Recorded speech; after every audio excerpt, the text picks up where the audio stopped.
우리 현실에 오늘은 뿌리박은 영성 다윗 24번째 말씀을 가지고 같이 은혜를 나누겠습니다. 일본에 츠타야라고 하는 서점 체인점이 있습니다. 이 서점 체인점의 개수가 1000개나 넘을 정도로 전국에 많이 있는 그런 매장으로 유명한 곳이라고 합니다. 그런데 이곳에 취어항에 설계하는 곳 츠타야라는 그 서점의 성공 스토리를 책으로 엮은 것이 있습니다. 그런데 그 책에 보면 재미난 것이 하나 있는 게 그게 뭐냐면, 우리가 1호점을 처음에 낼 때의 마음은 다 어떠세요?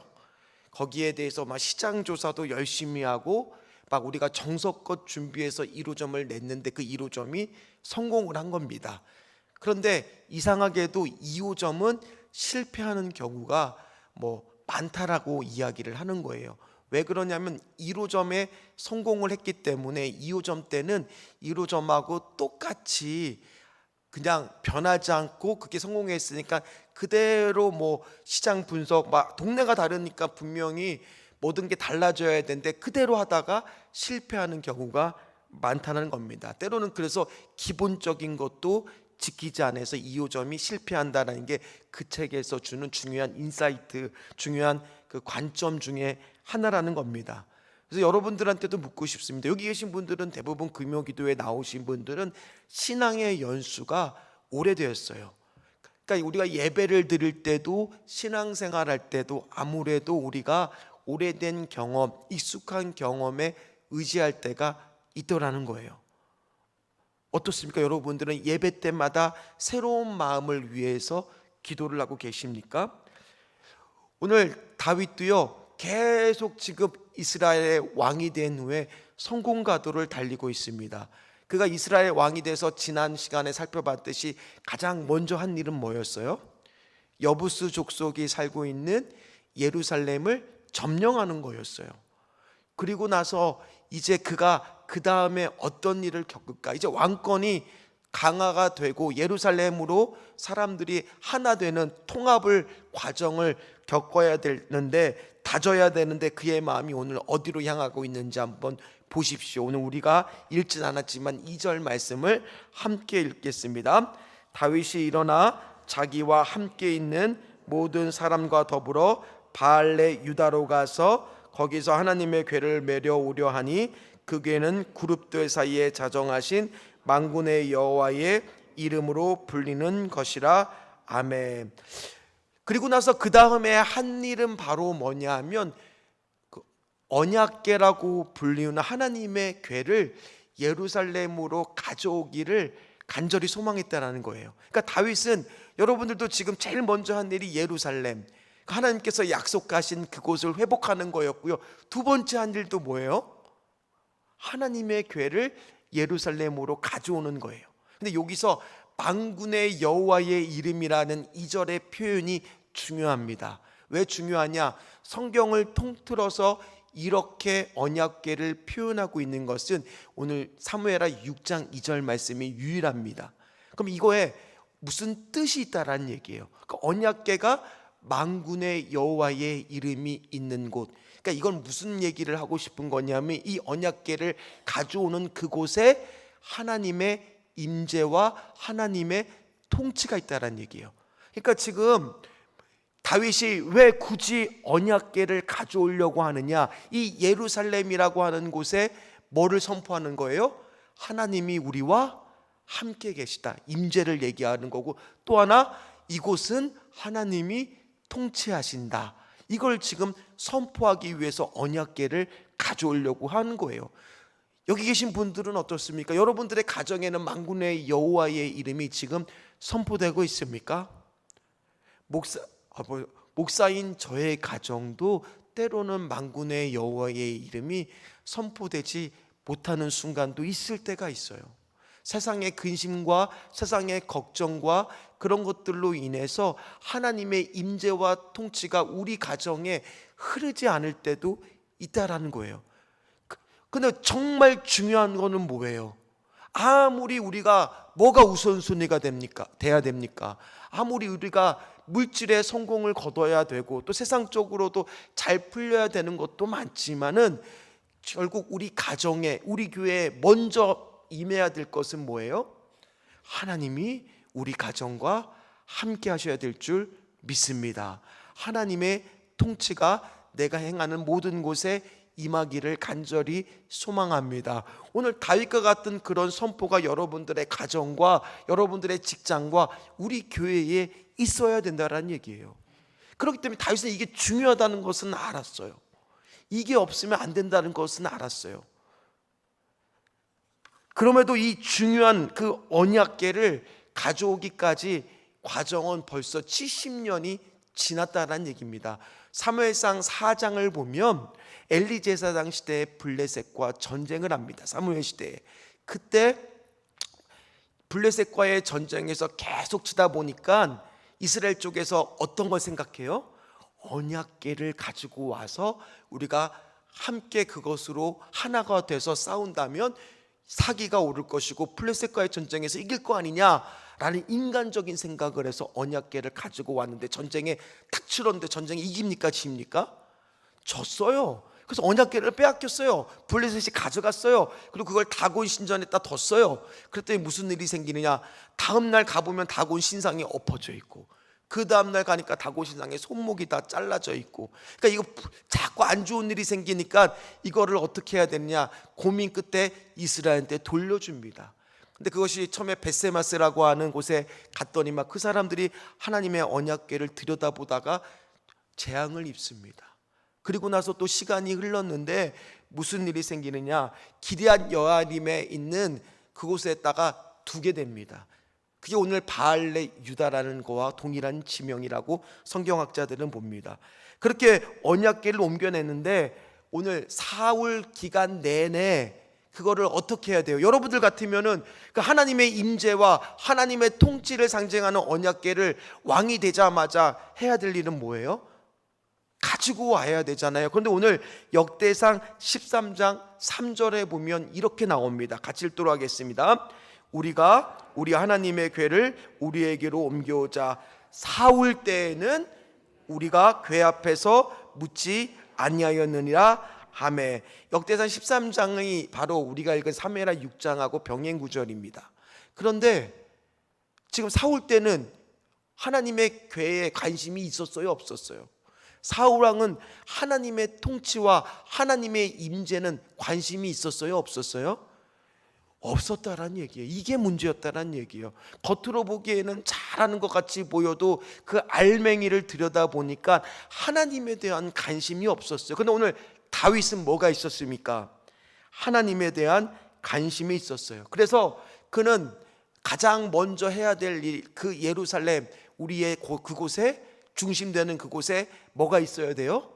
하나님의 임재가 있어야 됩니다. 하나님의 통치가 있어야 됩니다. 그런 마음으로 지금 법궤를 가져오려고, 지금 언약궤를 가져오려고 준비하기 시작했어요. 자, 여기에서의 다윗의 마음이 어때요? 괜찮아요? 이뻐요? 아니면은 전혀 엉뚱한 마음을 먹고 있는 것 같습니까? 너무 아름다운 마음이잖아요. 너무 좋은 마음이잖아. 만반의 준비를 합니다. 우리가 읽지 않았던 1절에 보니까 동원된 사람만 몇 명이에요? 같이 읽겠습니다. 다윗이 이스라엘에서 뽑은 무리 3만 명을 다시 모으고, 다시라는 얘기니까 이 3만 명은 어떤 사람들이겠느냐, 추측컨대 군사들이었을 겁니다. 왜냐하면 기럇 여림이라고 하는 것이, 여러분들이 지도 한번 보여주시겠습니까? 지도를 보시면 저기 기럇 여림 혹시 찾으셨어요? 자, 옆에 바로 무슨 도시가 있냐? 블레셋의 도시들이 있어요. 그러니까 블레셋 국경과 맞닿은 곳이니까 3만 명의 군사를 동원한 이유는 블레셋과의 분쟁에 대비하기 위해서, 아니면 왜냐하면 언약궤라고 해봤자 크기가 크지 않거든요. 그거 하나 수호하려고 병사를 3만 명이나 동원할 필요가 왜 있겠습니까? 미리 그러니까 그런 것들을 다 하려고 열심을 내어 지금 준비를 하고 있는 겁니다. 그리고 이 아비나답이라고 하는 집에 머물렀기 때문에 우사와 아요라고 하는 형제들로 하여금 앞뒤로 그것을 수레에다 실어서 이제 정성껏 3만 명과 함께 새 수레를 준비해서 이제 예루살렘으로 가져오려고 합니다. 자, 3절 말씀입니다. 같이 읽도록 하겠습니다. 3절 말씀입니다. 그들이 하나님의 궤를 새 수레에 신고 산에 있는 아비나답의 집에서 나오는데 아비나답의 아들 우사와 아요가 그 새 수레를 모니라. 아멘. 심지어 다윗이 이 군사만 동원한 게 아니라 얼마나 기뻐요. 그러니까 뭐가 있느냐? 기쁜 일에는 뭐가 멈추면 안 돼요? 찬양, 음악이 5절처럼 온갖 악기들을 다 준비합니다. 5절 말씀도 한번 읽어보도록 하겠습니다. 5절 말씀입니다. 다윗과 이스라엘 온 족속은 잣나무로 만든 여러 가지 악기와 수금과 비파와 소고와 앙금과 재금으로 여호와 앞에서 연주하더라. 아멘. 한번 여러분들 그 광경을 머릿속에 그려보세요. 앞에서는 찬양대가 앞에 나가면서 하나님을 찬양하고 그 소리가 어떨까요? 크게 들렸을 겁니다. 온갖 악기들이 연주하니까. 그리고 뒤에서는 3만 명이나 되는 군사들이 일사불란하게 움직이는 그 광경이 얼마나 인간적으로 장엄하고 멋있어 보였겠습니까? 그런데 뜻하지 않은 사건이 생기고 맙니다. 얼마 낙원의 타작마당을 지날 때쯤에 이 소들 2마리가 끌고 있는 수레에 무슨 일이 생겼는지 소가 깜짝 놀라니까 소가 어떻게 되냐 하면서 뭔가 몸을 움직였겠죠. 그 순간에 수레가 흔들려 버리니까 법궤가 떨어질 것 같은 거예요. 그럼 여러분들도 뒤에 있던 우사가 법궤가 떨어질 것 같으면 반사적으로 우리 사람들이 어떻게 움직여요? 손을 내밀어 잡으려고 할 거 아니에요. 여러분들이라면 안 그러겠어요? 그런데 딱 그거를 잡았습니다. 그랬더니만 우사가 그 자리에서 죽고 만 거예요. 자, 우리가 읽었던 7절 말씀입니다. 같이 읽겠습니다. 여호와 하나님이 우사가 잘못함으로 말미암아 진노하사 그를 그곳에서 치시니 그가 거기 하나님의 궤 곁에서 죽으니라. 아멘. 그래서 그곳을 우사가 쳤다 그래서 베레스 우사라라고 이름을 지었던 곳이 됐습니다. 그러니까 이 말씀을 읽는데 많은 사람들이 당황하는 거예요. 아니, 다윗이 궤를 가져오려고 하는 좋은 마음을 먹었고 하나님에 대해서, 그리고 심지어 준비도 3만 명을 동원하고 악기도 열심히 준비하고 이렇게 철저하게 준비했는데 이건 반드시 성공할 수밖에 없는 작전이고 프로젝트라고 생각을 했는데 무슨 일이 벌어졌느냐? 큰 실패와 좌절이 생겨버린 거예요. 나름대로 열심히 준비했잖아요. 그러다 보니까 이게 혼란이 온 겁니다. 그런데 왜 이런 일이 생긴 걸까요? 왜 우사는 죽을 수밖에 없었을까요? 왜 그랬을까요? 여러분, 때로는 인간의 힘으로 최선과 열심을 다하여도 하나님의 뜻에 어긋나는 인간의 열심은 무익할 때가 있다는 얘기예요.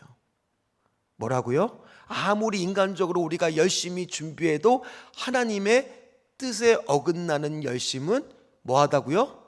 무익할 때가 있더라는 거예요. 한 2주 전에 저희가 패밀리 주일을 준비했었습니다. 이번에는 제가 우리 성도님들이 온전히 패밀리 주일, 가족을 초청하고 친지와 지인들을 초청하는 자리에 마음껏 참여할 수 있도록 청년들만 데리고 제가 이번 준비를 했습니다. 그래서 토요일 날 와서 사람들도 프로그램에 다 배치를 하고 동선도 짜고 저희 나름대로 다 작전을 다 짰어요. 준비를 다 마쳤습니다. 어느 정도 이제 이렇게 되면은 잘 될 거다라고 예상도 하면서 다 체크하면서 다 준비를 했거든요. 그런데 문제가 생겼어요. 무슨 문제가 생기는 줄 아세요? 이 날씨를 보니까 비가 온다는 거예요. 그런데 알다시피 우리 야외 천막도 쳐야 되고 야외에서 행사도 진행을 해야 되는데 비가 오면 어떻게 되겠어요? 비가 오면 그거 못 하잖아요. 그 안에서는 통로가 좁다 보니까 부딪힘이 있을 거 아닙니까? 그리고 또 팥빙수도 준비해 놨는데 비가 오고 날씨가 추우면 팥빙수가 인기가 있겠어요, 없겠어요? 없잖아요. 그러니까 야, 이거 큰일 났다, 어떡하냐. 그래서 청년들도 걱정하고 저도 걱정하고, 그래서 결론은 뭐예요? 그럴 때 우리가 해야 될 일은, 뭐 우리가 날씨를 어떻게 할 수 없으니까 아이고 하나님 제발 그 시간에 좋은 날씨를 달라고 기도하는 것밖에 없잖아요. 그래서 청년들한테 우리 기도하자, 기도밖에 없다, 그렇게 준비할 수밖에 없었어요. 우리가 아무리 모든 교회 프로그램이나 행사를 준비하는 것도 우리가 최선을 다합니다. 열심히 준비합니다. 그러나 그거는 어디까지나 뭐예요? 인간적인 열심이에요. 완성은 뭐가 있어야 돼요? 하나님이 함께 해주는 것이 있어야 그것이 주의 일의 완성이란 얘기예요. 오늘 다윗은 나름대로 인간적으로는 최선을 다해서 준비를 했습니다. 그러나 그가 놓친 부분이 분명히 있었다라는 얘기예요. 그게 뭐냐 하면 민수기 4장 15절 말씀입니다. 우리 한번 읽도록 하겠습니다. 진영을 떠날 때에 아론과 그의 아들들이 성소와 성소의 모든 기구 덮는 일을 마치거든 고앗 자손이 와서 맬 것이라. 그러나 성물은 만지지 말라. 그들이 죽으리라. 회방 물건 중에서 이것들은 고앗 자손이 맬 것이며. 아멘. 제가 목사님들 중에서 이제 이렇게 말씀하시는 분들을 어쩌다가 간혹 가다가 본 적이 있습니다. 뭐라고 이야기하시는 분이 있느냐 하면, 보러 가도 어디로 가면 된다? 전주로 가면 된다? 서울로 가면 된다. 그리고 무슨 또 말씀을 이야기하냐면, 꽝 잡는 게, 이런 말은 안 들어보셨구나. 매가 꽝 잡는 게 최고다, 뭐 이런 식으로 얘기하면서 결과 중심적으로 이야기할 때가 많습니다. 그러나 하나님의 일은 뭐도 중요해요? 과정도 중요해요. 하나님의 일은 과정도, 세상의 일이야 결과를 중시할지 모르겠지만 하나님의 일은 과정도 중요합니다. 그런데 오늘 보니까 무슨 잘못을 했느냐 하면, 오늘 우리가 읽었던 민수기 4장 15절에 보니까 언약궤는 반드시 어떻게 해야 돼요? 고앗 자손이 그 여호와의 궤의 고리에다가 봉을 연결한 다음에 메고 가야 되는 겁니다. 그런데 그들이 사용했던 방법은 뭐였어요? 소를 잡는 수레를 이용했습니다. 그게 사실, 자 여러분, 어떤 게 더 수월한 방법이에요? 수레가 끌면은 훨씬 더 효율적으로 보이고 더 빨라 보이고 더 편해 보입니다. 그러나 하나님이 분명히 뭐라고 하셨냐? 메고 이동하라고 방법을 알려주셨습니다. 그리고 언약궤는 뭐 하지 말라고요? 불구하고 그들은 하나님의 방법을 따르지 않았던 거예요. 거기서부터 잘못된 겁니다. 여러분들은 또 궁금할 겁니다. 그러면 왜 우사는 그럼 떨어지는 거, 그럼 언약궤가 떨어지면 그냥 가만히 있어야 되는 건가? 조금 이따가 말씀을 드리도록 하겠습니다. 다윗은 그래서 이 부분에 대해서 역대상 15장 13절에 어떻게 평가를 내리느냐, 자 이렇게 이야기를 합니다. 같이 읽겠습니다. 전에는 너희가 매지 아니하였으므로 우리 하나님 여호와께서 우리를 찢으셨으니 이는 우리가 규례대로 그에게 구하지 아니하였음이니라 하니. 다윗은 너무 열심히 준비했지만은 실제적으로는 하나님의 방법대로 하지 않았기 때문에 다윗은 준비를 잘한 겁니까? 준비가 미흡했던 겁니까? 실제로는 준비가 부족했던 거예요. 하나님의 방법대로 안 한 곳에서는요, 뭐라고요? 하나님이 준비가 부족한 거라고요. 그냥 인간적인 열심은 행사를 준비한 것에 불과한 거지 철저하게 지금 준비한 것이 아니라는 겁니다. 오늘 우리가 일하는 모든 것들 뿐만 아니라 예배 가운데에서도 이런 일들은 얼마든지 일어날 수가 있습니다. 우리가 나름대로 교회에서 이렇게 말씀도 띄워주고 이렇게 시원하게 잘 예배 드릴 수 있는 공간들도 다 주지만 여러분들 마음 가운데는 지금 어떤 마음이 있을 수도 있느냐? 오늘 인간적으로는 내가 열심히 내서 이렇게 올 수 있겠지만은 우리 안에 너무 예배가 익숙하다 보니까, 예배의 경험이 많다 보니까 어떤 마음이 있을 수가 있어요? 이 자리에 오는데 기대감이 없어요. 기대감이 없고 때로는 이 안에 오는데 뭐 소망이 없어요. 그렇게 예배를 드리고 있을 때 그 예배는 오늘 어쩌면 오늘 이렇게 다윗이 실수하는 준비 부족의 예배가 될 수도 있다라는 거예요. 저도 설교를 하는 데 있어서 마찬가지입니다. 늘 말씀을 준비하는데 저도 어떨까요? 맨날 제가 다음 주에도 자, 오늘 말씀은 사무엘하 6장입니다. 그 다음 주에도 오늘도 사무엘하 6장입니다. 제가 한 10번, 아니 10번이 뭐예요? 한 3번만 그렇게 설교하면 여러분들 저를 볼 때마다 뒤에서 이야기하지 않겠어요? 우리 목사님이 왜 맨날 똑같은 얘기를 계속 하실까? 벌써 주여가 나오잖아요. 주여. 벌써 나오시잖아요. 상상만 해도 끔찍하잖아요.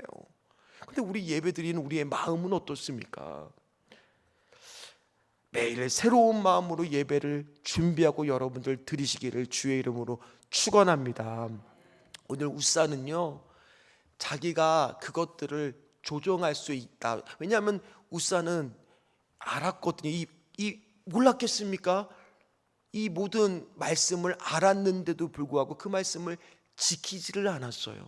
그렇기 때문에 그가 오늘 이런 죽음을 당하는 형벌을 받았다라는 겁니다. 그러니까 다윗은 덜컥 겁이 나기 시작했어. 내가 노력했는데 이런 결과가 나오니까 어떻게 행동하냐. 9절입니다. 같이 읽도록 하겠습니다. 다윗이 그날의 여호와를 두려워하여 이르되 여호와의 궤가 어찌 내게 오려오려 하고. 이제는 다윗이 계속 잘 되다가 한번 일종의 브레이크가 걸린 거예요. 야, 이거 안 되겠다, 안 되겠다. 내가 너무 그동안 인간적으로 내가 너무 생각을 했구나. 덜컥 겁이 나자마자 두려워하여 언약궤를 가져오지 못하고 가드 사람 오벳 에돔이라고 하는 집으로 메어갔습니다. 10절 말씀을 같이 읽도록 하겠습니다. 다윗이 여호와의 궤를 옮겨 다윗성 자기로 메어가기를 즐거워하지 아니하고 가드 사람 오벳 에돔의 집으로 메어간지라. 아멘. 자, 오벳 에돔이라고 하는 사람이 나오는데 여기도 약간의 논란이 있어요. 왜 그러냐면 오벳 에돔이 어디 사람이라고 나와요? 가드 사람이라고 나와요. 근데 가드라고 하는 지역은 보통 우리가 알고 있는 건 어디예요? 블레셋이라고 하는 땅이에요. 그러면 왜 하필이면은 여호와의 궤를 블레셋 사람의 손에 맡길까라고 여러분들이 궁금해할 수가 있잖아요. 자, 말씀을 한 절 좀 찾아볼게요. 이건 저희가 안 적어놨거든요. 역대상 여러분들이 26장을 한번 좀 찾아보세요.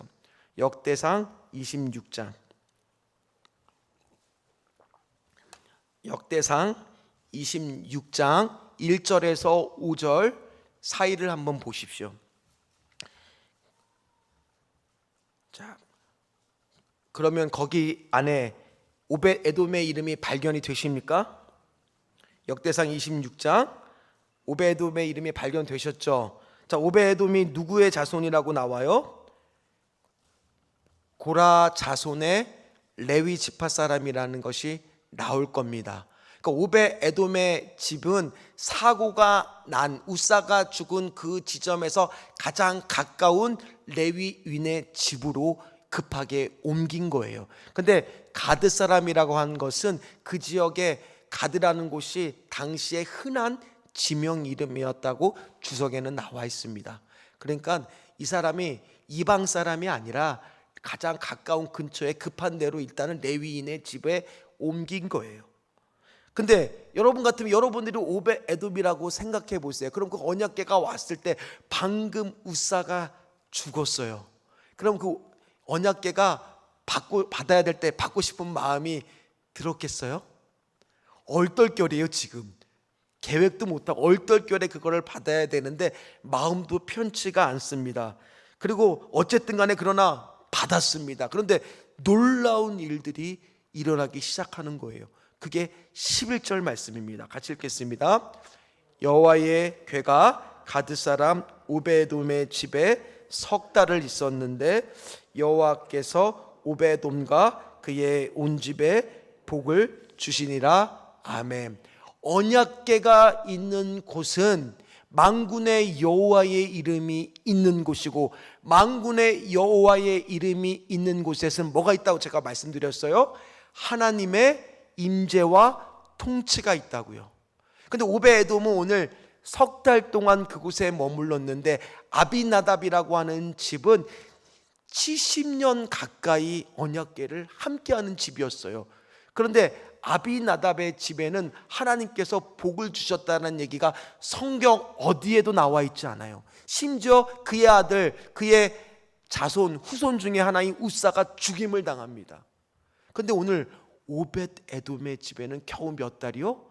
석 달밖에 안 있었는데 그 집은 뭐를 받아요? 복을 받습니다. 어떻게 이런 일이 생길 수가 있습니까? 여러분들은 누구의 집과 같이 되어야 된다는 거예요. 여러분의 집도 오벳에돔의 은혜와 축복을 받으시기를 주의 이름으로 축원합니다. 기간이 중요한 게 아니에요. 신앙생활의 연수도 물론 오래 신앙생활하고 너무 귀합니다. 그러나 70년 동안 아비나답의 집에서 있는 동안에 그들은 여호와의 궤를 올바르게 섬기지 못했어요. 알면서도 오늘 우사의 행동을 보면은 그거 뻔히 보이는 거잖아요. 하나를 보면 열을 알잖아요. 그러나 오벳에돔은 얼떨결에 그것도 받았어요. 여기 계신 분들 중에서 얼떨결에 예수를 믿고 얼떨결에 교회에 나왔는데 그것이 바로 뭐가 되는 거예요? 오늘 오벳에돔의 축복처럼 될 수도 있더라는 거예요. 여러분도 이런 소망이 생겨야 돼요. 신앙생활 오래 하고 있는데 나는 혹시 아비나답처럼 신앙생활하고 있는 것은 아닌가? 내가 신앙의 연수는 자랑하는데 돌아보니까 하나님의 은혜와 축복받는 것들이 너무 드러나 있지 않고 있는 것은 아닌가? 근데 겨우 이제 막 신앙생활하고 있는 오벳에돔 같은 사람이 됐다라면 그 사람은 겨우 이제 석 달밖에 여호와의 궤를 안 모셨는데 정말 정성껏 모시다 보니까 그 집에 뭐가 와요? 그러니까 뭐가 중요한 거예요, 여러분? 내가 하나님의 임재를, 하나님의 통치를 사모하기만 한다면 겨우 짧은 기간 안에서도 뭐가 임할 수 있는 거예요? 하나님의 축복이 임할 수 있는 줄 믿습니다. 따라서 여기 계신 분들은 뭐를 사모해야 돼요? 우리에게는 하나님의 통치와 하나님의 임재를 경험하는 곳이 뭐예요? 예배잖아요. 예배가 축복인 거예요. 여러분 예배를 사모하세요. 오벳에돔처럼 정말 내가 하나님의 임재와 하나님의 통치를 사모하는 가운데 예배를 드려보세요. 그러면 그 가정은, 그 일터는, 우리 신전주 교회는 뭐가 임할 수밖에 없어요? 여호와의 축복이 임할 수밖에 없다라는 거예요. 그럼 신앙생활 오래 한 게 중요한 게 아니라니까요. 오래 한 것도 귀한 겁니다. 그러나 똑같이 신앙생활을 하더라도 나는 오늘 오벳에돔의 은혜가 있게 하여 주시옵소서. 하나님, 혹시 내가 아비나답처럼 신앙생활하고 있는 것은 아닙니까? 예배에 나오는데 소망도 없고 기대감도 없고 나와야 하니까, 내가 직분이 뭐니까 나와야 하고 남들 보는 것도 있으니까, 오늘 또 우리 구역이 또 특송을 하니까, 물론 그렇다는 거, 소망구역이 그렇다는 건 아니에요. 그러나 우리 안에 혹시 그런 마음들이 자리 잡고 있는 것은 아닙니까? 오벳에돔은 얼떨결에 언약궤를 가지고 왔지만 어쨌든 자기 집에 있는 동안만큼은 최선을 다했다라는 거예요. 하나님의 방법대로 하려고 했다라는 얘기예요. 그러다 보니까 하나님의 은혜와 축복이 임하게 되더라는 거예요. 오벳에돔이 그렇게 축복을 받는 것을 보니까 다윗이 정신이 다시 든 거예요. 내가 1호점 성공했다고 2호점은 그냥 하던 방식대로 또 인간의 열심으로만 하려고 했구나. 자, 다윗의 위대함은 뭐예요? 금방 돌아온다는 얘기예요. 자기의 잘못을 깨닫고, 그러니까 다윗이 너무 우리하고 비슷하다는 거예요. 우리도 실수하잖아요. 잘못할 때가 많잖아요. 근데 다윗이 잘하는 게 뭐예요? 바로 하나님 말씀대로 살려고 바로 자신의 마음을 회개하고 바로 돌아왔다는 겁니다. 자, 오늘 13절 말씀을 한번 같이 읽도록 하겠습니다. 여호와를 궤를 맨 사람들이 6걸음을 가매 다윗이 소와 살찐 송아지로 제사를 드리고, 이제 오벳에돔이 축복을 받는 것을 보고 다시 마음을 안심을 하고 그게 귓가에 들려오니까 다시 이제 하나님의 방법대로 하기 위해서 사람을 보냅니다. 그리고 이제 그 곳에 나와서 6걸음을 한번 걸어봤어요. 무슨 일이 일어나는지 안 일어나는지도 보려고요. 아무 일도 안 일어나니까 감사가 넘친 거예요. 그래서 6걸음 만에 뭐를 하고 있는 거예요? 지금 하나님께 감사 예배를 드리고 있는 겁니다. 자, 그 장면이 더 자세하게 역대상 15장 26절에도 드러나고 있습니다. 같이 읽도록 하겠습니다. 하나님이 여호와의 언약궤를 맨 레위 사람을 도우셨으므로 무리가 수송아지 7마리와 순양 7마리로 제사를 드렸더라. 아멘. 언약궤를 맨 레위 사람들조차도 너무 은혜가 넘치고 있는 겁니다. 그리고 6걸음을 걸었을 때 예배를 드렸는데 그 예배를 드렸을 때 다윗의 마음은 다시 처음으로 돌아가고 있었어요. 내가 하나님께 그 약속했던 그 언약, 그 말씀, 그 은혜들로 회복되고 있었다라는 얘기예요. 그래서 나중에 보니까 오늘 19절 말씀을 한번 보면 어떤 기쁨이 흘러넘쳤는지 한번 보도록 하겠습니다. 같이 읽겠습니다. 모든 백성 곧 온 이스라엘 무리에게 남녀를 막론하고 떡 1개와 고기 1조각과 건포도 떡 1덩이씩 나누어 주매 모든 백성이 각기 집으로 돌아가니라. 아멘. 백성에게 고기와 떡을 비롯해 제사를 드렸던 음식, 화목 제물을 다 나눴다는 얘기는 지금 거기 나온 모든 백성이 다 이 예배에 즐거운 마음으로 참여하고 있다는 얘기예요. 그렇기 때문에 화목 제물을 서로 나누어 먹고 있다는 얘기입니다. 저는 우리 신천주 교회 예배의 모습이 이렇게 되기를 간절히 소망합니다. 금요기도회, 수요예배, 새벽예배, 주일예배, 주일 저녁 예배, 모든 예배 때마다 사람들이 어떤 마음이요? 저부터 하나님 오늘 말씀을 전해야 되지만 익숙하게 말씀을 전하는 이 자리에 있는 게 아니라 새로운 마음을 하나님 허락하여 주시옵소서. 매 예배 때는 다시 처음의 마음으로 예배 드리게 하여 주시옵소서. 6걸음마다 다윗이 예배를 드리고 제사를 지냈던 것처럼 하나님 예배만큼은 내가 이 자리에 서는 것만큼은 늘 처음의 마음, 저 같은 경우에는 여러분들한테 선을 보이러 저녁 예배 때 나왔던 그 자리를 잊지 못해요. 제가 그때 떨렸을까요? 떨렸어요. 왜 안 떨렸겠어요? 머릿속에 수도 없이 그 설교를 준비하기 위해서 읽고 또 읽고 외워서 해야 되니까, 여러분들하고 눈을 마주쳐서 해야 되니까. 그런데 제가 그 마음을 잊어버리고 어느 순간부터 설교 준비도 대충 하고 여러분들한테 눈도 안 마주치고 그냥 제가 아무런 뭐 없이 말씀을 전하기도 하고, 그렇게 변질돼서는 안 되잖아요. 벌써 또 주여는 다행히 안 해치시네요. 또 해치시네요. 그래서는 안 되잖아요. 하나님, 저도 마찬가지입니다. 저도 말씀을 준비할 때마다 보고 또 보고 보고 또 보고 보고 또 보고, 그래서 정말 우리 성도들한테 생명의 말씀으로 고민하고 가는 나만의 6걸음이 있게 하여 주시옵소서. 여러분들도 마찬가지예요. 교회 오는 발. 그래서 제가 오늘은 또 이 말씀을 준비하니까 가만히 있을 수가 없더라고요. 먼저 가서 우리 성도들을 좀 더 맞이하고 내가 인사라도 해야 되겠다, 안부라도 좀 물어봐야 되겠다. 오시는 분들이 얼마나 귀합니까? 이 금요기도에 오시는 분들이 한 분 한 분들이 얼마나 귀합니까? 오늘 여러분들 일찍 오시면 또 저하고 교제도 할 수도 있고요. 여러분들이 오늘 예배 오는 발걸음이 이 다윗과 똑같은 6걸음이 되시기를 간절히 소망합니다. 다시 처음이에요. 예배의 모든 것들은 늘 처음의 마음을 가지고 그 기대와 그 설렘을 가지고, 물론 우리가 똑같진 않을 수도 있지만 그렇게 다윗은 그렇게 해보려고 지금 애를 쓰고 수고하고 있는 거예요. 어떻게 하든지 그 마음을 지키려고요. 그 마음을 어겼을 때 나중에 다윗은 밧세바의 유혹에도 넘어지고, 저도 마찬가지고 우리도 마찬가지, 우리가 그 마음을 지키지 못할 때 넘어지기 시작하는 거예요. 죄 가운데 거하기 시작하는 거예요. 유혹에 빠지기 시작하는 거예요. 여러분, 그 마음을 지켜야 돼요. 근데 그 광경을 그 기뻐하니까 다윗이 어떻게 했느냐, 오늘 배 예봇이라는 옷을 입고 춤을 춥니다. 우리도 그렇잖아요.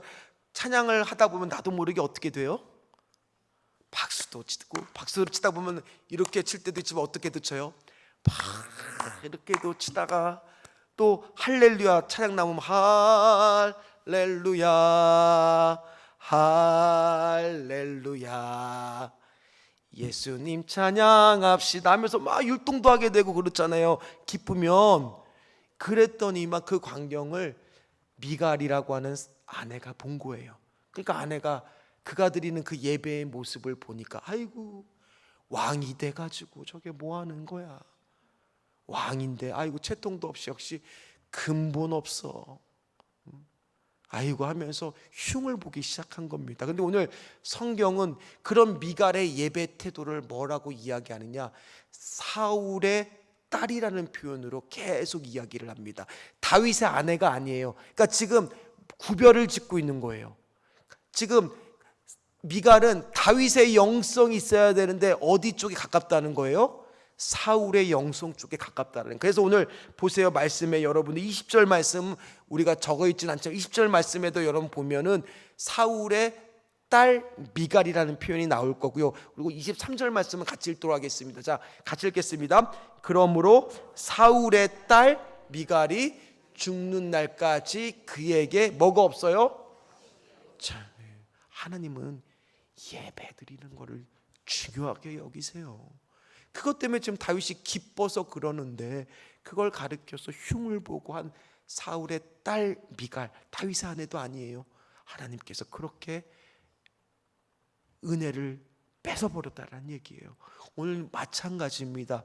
여러분들도 다 어떤 마음이 있어요? 오베에돔의 축복이 오늘 다윗처럼 이렇게 기쁜 예배를 드릴 수 있게 하여 주시옵소서.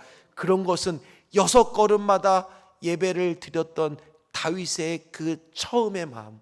하나님 그렇습니다. 앞으로 나는 매 예배 때마다 나는 0에서부터 시작하겠습니다. 다시 시작하겠습니다. 매 드리는 새벽 예배가, 매번 오는 금요 예배가, 매번 오는 수요 예배가, 매번 오는 주일 예배에 나는 다시 처음의 마음을 가지고 일찍 와서 기도하고 준비하고 예배를 하나님께 드리겠습니다. 그렇게 됐을 때 그 가정은 뭐를 받을 수밖에 없어요? 기간이 중요한 게 아니라니까요. 여러분들이 그렇게 한번 예배를 한 달만이라도, 정말 한 달만이라도 한번 그렇게 드려보십시오. 어떻게 변하나요? 어떻게 변하나요? 여러분들이 정말 한 달만이라도 내가 오베에돔의 은혜를 사모하면서 다윗의 마음으로 한번 그렇게 예배를 드려보십시오. 어떻게 하나님이 우리 가정에 은혜를 주시는지. 말씀을 마무리하도록 하겠습니다. 처음에 다윗은 거절당한 상실감이 컸습니다. 어떻게 내가 인간적으로 이렇게 많이 준비했는데 하나님은 어떻게 이렇게 우사를 죽이고 그렇게 힘들게 나를 하실까? 실망감이 대단했습니다. 그러나 다윗의 대단한 점은 뭐예요? 다시 한번 하나님의 임재와 통치를 갈망했어요. 그래서 다시 처음의 마음을 회복해서 6걸음에서 화목제물로 하나님께 감사 예배를 드렸다라는 얘기예요. 다시 시작했다라는 얘기예요. 결국에는 인간적 열심은 아무리 해봤자 그것은 하나님의 일에 준비 부족이라는 거예요. 결국에는 완성은 뭐예요? 하나님이 받으셔야지 완성되는 거예요. 우리가 인간적인 열심을, 여러분들이 열심히 여기서 예배에 나오는 것도 여러분 중요할지 모르겠지만 진짜 예배의 완성은 뭐예요? 하나님이 받으실 때, 하나님이 받으실 때가 예배의 완성이에요. 그러기 위해서는 우리는 처음의 마음으로, 물론 여기 계신 분들이랑 제가 제일 힘든 부분이에요. 그게 왜요? 우리는 신앙생활 오래 했거든요. 신앙생활이 무뎌질 만큼 했거든요. 웬만큼 설교 제목만 들으면 목사님이 무슨 얘기할지 거의 다 맞추실걸요? 그래서 제가 일부러 제목을 많이 감춰요. 모르게 하려고. 왜냐면 제목만 봐도, 부분만 봐도 그 얘기 하시겠지, 그런 생각을 할 때가 많다니까요. 우리의 가장 큰 적은 이거예요. 오늘 본문처럼 예배에 새로움이 없는 거예요. 예배에 은혜가 없는 거예요. 따라서 우리는 오늘 이 말씀이 정말 하나님이 우리에게 주시는 생명의 말씀으로 받고, 하나님 6걸음에 그렇게 감사 예물을 다시 회복하고 드렸던 것처럼 그 예배 생활을 내가 정말 하게 되었을 때 오벳 에돔의 얼떨결에 그렇게 받았던 오벳 에돔의 집에 축복이 임했던 것처럼 하나님 우리 가정에도 우리 일터에도 우리 신전주 교회에도 그런 은혜와 축복이 넘칠 수 있도록 도와주시옵소서. 도와주시옵소서. 그런 6걸음의 예배가 회복될 수 있도록 도와주시옵소서. 그렇게 되시는 저와 여러분 되시기를 주의 이름으로 축원합니다. 우리 같이